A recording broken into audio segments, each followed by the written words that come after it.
देखा कि पंडित ने हरिया और ठग को पुलिस को पकड़ा दिया। अब आगे की कहानी देखते हैं। फिर जब मन और हरिया रास्ते में जाते हुए दोनों बातें करते हुए जा रहे थे, तब पुलिस वाला भी उन दोनों की सारी बातें सुनते हुए जा रहा था।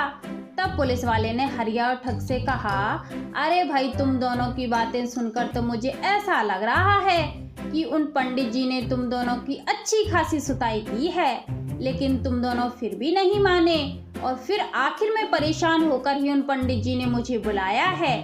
तब तो अब मुझे भी तुम्हारी अच्छी खासी खातिरदारी करनी पड़ेगी। तब मन हंसते हुए बोला, हाँ हाँ, क्यों नहीं थानेदार जी, जब उस पंडित ने ही हमारे साथ कोई कसर नहीं छोड़ी, यहाँ तक कि आखिर में तो उसने हमें बुरी तरह चींटियों से कटवाया था, तो आप भी अपनी मन की पूरी कर लेना। यह बात सुनते ही हरिया गुस्से से बोला, नहीं नहीं थानेदार जी, आपको जो भी कुछ सजा देनी है वह इस मन को ही देना, क्योंकि मैं तो उस पंडित के घर जाना ही नहीं चाहता था, लेकिन मुझे यह मन ही जबरदस्ती लेकर गया था। फिर हरिया दुखी होकर बोला, और हाँ थानेदार जी, उस पंडित और उसके बेटे ने मेरे साथ क्या क्या नहीं किया। अगर यह सब कुछ आपको देखना है तो इसकी भी वीडियो है। पंडित के घर चोर पार्ट 1 और 2 में सब कुछ दिया हुआ है और इसकी लिंक डिस्क्रिप्शन में दी गई है, वहां से देख लेना। आपको सब कुछ समझ में आ जाएगा कि उन दोनों ने मेरे साथ क्या क्या किया था। तब पुलिस वाला हरिया से बोला, अरे हरिया, तुम मुझे ही बना रहे हो। तुम कहते हो कि ये मन तुम्हें जबरदस्ती पंडित के घर ले गया। अगर ऐसी ही बात थी तो यह मन तुमसे कहेगा कि तुम कुएं में कूद जाओ। क्या तुम कुएं में कूद जाओगे? और हाँ, जब तुम्हें नहीं जाना था तो तुम मत जाते, लेकिन वह कहते हैं ना कि चिकने घड़े पर पानी नहीं ठहरता, तुम भी उसी तरह के हो। तब मन रोते हुए बोला, नहीं नहीं थानेदार जी, अब चाहे कुछ भी हो जाए, लेकिन इस मन की बातों में मैं कभी भी नहीं आऊंगा। फिर इतने में ही मन और हरिया और वह पुलिस वाला पुलिस स्टेशन पहुंच गए। फिर पुलिस स्टेशन में पहुंचकर थानेदार ने एक पुलिस वाले से कहा, इन दोनों की अच्छी खासी खातिरदारी करनी है, इन दोनों को तुम अंदर लेके चलो, मैं अभी आता हूँ। तब हरिया गिड़गिड़ाते हुए बोला, थानेदार जी, बस एक बार मुझे माफ कर दो, आज के बाद मैं ऐसी कोई भी गलती नहीं करूँगा। तब थानेदार पुलिस वाले से ऊंची आवाज में बोला, तुम्हें सुनाई नहीं देता? इन दोनों को अंदर लेकर जाओ, मैं अभी आता हूँ। फिर वह पुलिस वाला हरिया और उस ठग को अंदर ले गया। फिर थोड़ी देर बाद वह थानेदार भी वहाँ पहुँच गया। फिर थानेदार ने उस पुलिस वाले से कहा, भाई अब तुम बाहर जाओ और मैं कहूँ तब तक कोई अंदर नहीं आना चाहिए। तब वह पुलिस वाला बोला, ठीक है साहब। फिर थानेदार ने गुस्सा दिखाते हुए कहा, हाँ भाई, अब तुम दोनों बताओ, तुम दोनों को क्या सजा दी जाए? या तो तुम्हें उम्र कैद होगी या जुर्माना भरना पड़ेगा। यह बात सुनकर मन मुस्कुराने लगा। उधर पास में खड़ा हरिया थर थर कांपने लगा और बोला, साहब, आप हमें उम्र कैद मत दो, आप हमें यह बता दो कितना जुर्माना भरना पड़ेगा, हम जुर्माना ही भर देंगे। यह बात सुनकर वह पुलिस वाला और मन ठहाका लगाकर हंसने लगे। हरिया आश्चर्य करते हुए उन दोनों को देखने लगा। तब हरिया ने मन के पास आकर पूछा, भाई मन, यह थानेदार जी और तुम दोनों क्यों हंस रहे हो?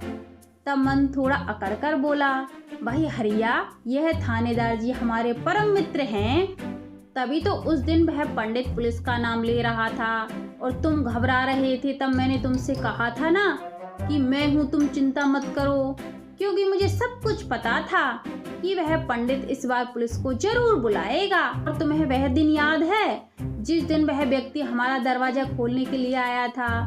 तब मैंने उसे कहा था कि सारा काम ढंग से करना है, वह इसी काम की प्लानिंग थी। और हरिया, अब तुम इधर आओ, मैं तुम्हारी अपने परम मित्र से जानकारी कराता हूँ।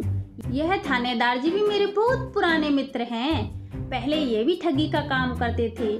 इसकी भी एक वीडियो बनी हुई है, एक ठग ने दूसरे ठग को लगाया चूना, इसकी लिंक भी डिस्क्रिप्शन में दी गई है। आप वहां से सब कुछ देख सकते हो कि इन्होंने मुझे किस तरह ठगा था।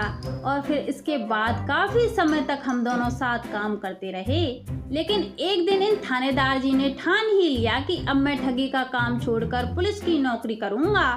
और फिर यह इधर आ गए और हम उसी ठगी में ही रह गए। फिर मन ने उस पुलिस वाले से कहा, क्यों भाई मोहन, मैं सही बोल रहा हूँ ना? तब मोहन हंसते हुए बोला, हाँ भाई हरिया, जो मन बोल रहा है वह बिल्कुल सही बोल रहा है। तब मन हरिया से बोला, भाई हरिया, हम जो भी काम करते हैं उसका पहले ही बंदोबस्त कर लेते हैं कि अगर हम पकड़े भी गए तो वहाँ से किस प्रकार छूटेंगे। तब हरिया थोड़ा गुस्सा करते हुए बोला, भाई मन, जब यह थानेदार जी तुम्हारे मित्र थे तो तुमने ये बात मुझे पहले ही क्यों नहीं बताई? मेरी इतनी हालत खराब हो रही थी कि तुम्हें पता नहीं है। जब से उस पंडित ने पुलिस का नाम लिया था तब से ही मेरे पेट में पानी पानी हो रहा था।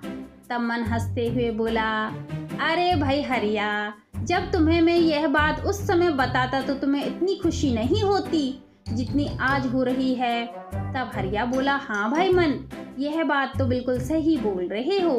फिर वह पुलिस वाला बोला, भाई हरिया, अब तुम मुझे एक बात बताओ, उस पंडित ने तुम्हारी इतनी सुताई करवाई, क्या तुम्हें उसके घर से कुछ मिला?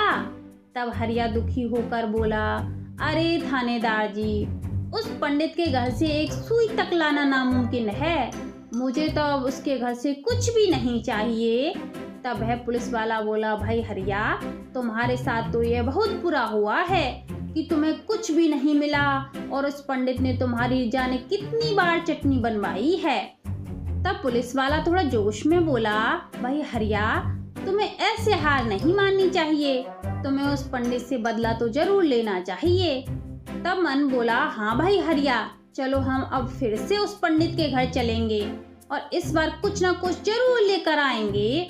तब हरिया तमतमाते हुए बोला, ना भाई ना, मुझे तो ना ही उस पंडित का कोई धन चाहिए और ना ही उससे कोई बदला चाहिए, और मैं तो अब मेरे घर जाऊंगा, मुझे किसी के साथ कहीं भी नहीं जाना है।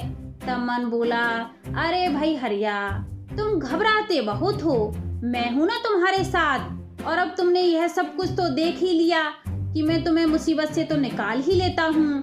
तब हरिया गुस्से से बोला, भाई मन, अब बस बहुत हो गई चोरी, अब मुझे माफ करो, मुझे बस मेरे घर जाना है, मुझे जाने दो।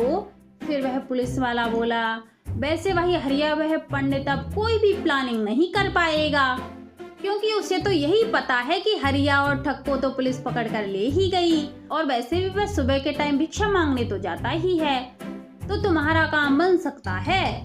तब हरिया के दिमाग में कुछ बात तो आई। फिर मन बोला, हरिया बोलो क्या प्लानिंग है? तब हरिया डरते हुए बोला, भाई मन, एक बार फिर से सोच लो, क्या चलना है तुम्हें उस पंडित के घर? भाई वह पंडित है, मेरे तो पंडित का नाम सुनते ही पूरे शरीर में शीतलहर दौड़ जाती है।